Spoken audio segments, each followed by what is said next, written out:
સ્થાનિક સ્વરાજ્યની ચૂંટણીમાં ભાજપનો ઝંઝાવતી પ્રચાર જોવા મળ્યો। ખેડાની સભામાં ગુંજ્યો ખેડૂતોની આત્મહત્યાનો મુદ્દો। જગદીશ વિશ્વકર્માના કોંગ્રેસ પર આકરા પ્રહાર। કોંગ્રેસને પૂછજો તમારા સમયમાં કેટલી આત્મહત્યા થઈ। કોંગ્રેસના સમયમાં 19 ખેડૂતોને ગોળીઓ ધરવી દેવાઈ હતી। કોંગ્રેસના નેતા અત્યારે દેખાશે પછી ગાયબ થઈ જશે તે વાતનો ઉલ્લેખ પણ તેમણે કર્યો।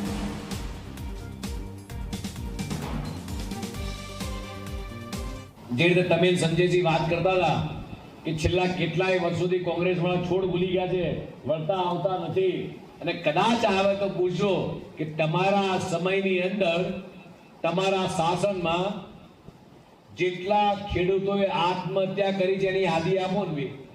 તમે માત્ર ખેડૂતોને લાઠીચાર્જ કરવાનું કામ કરતા, ખેડૂતો ટેકાના ભાવની ખરીદી માટે જાય ત્યારે તમે તમારા સમયમાં 19 ખેડૂતોને ગોળીઓ ધરવી દીધી હતી। જે પાકિસ્તાનની અંદર અને પંજાબની અંદર હમણાં જ ભગવત માનના રાજમાં એક ખેડૂતો પર લાઠીચાર્જ થયો।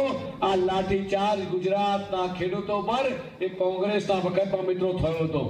માત્ર ચૂંટણી આવે ત્યારે દેખાવાનું, ચૂંટણી જાય એટલે જતા રહેવાનું, ચૂંટણી આવે ત્યારે વાયદા કરવાના, ચૂંટણી પત્યા પછી વાયદા જતા રહે, કોંગ્રેસ વાળા જતા રહે।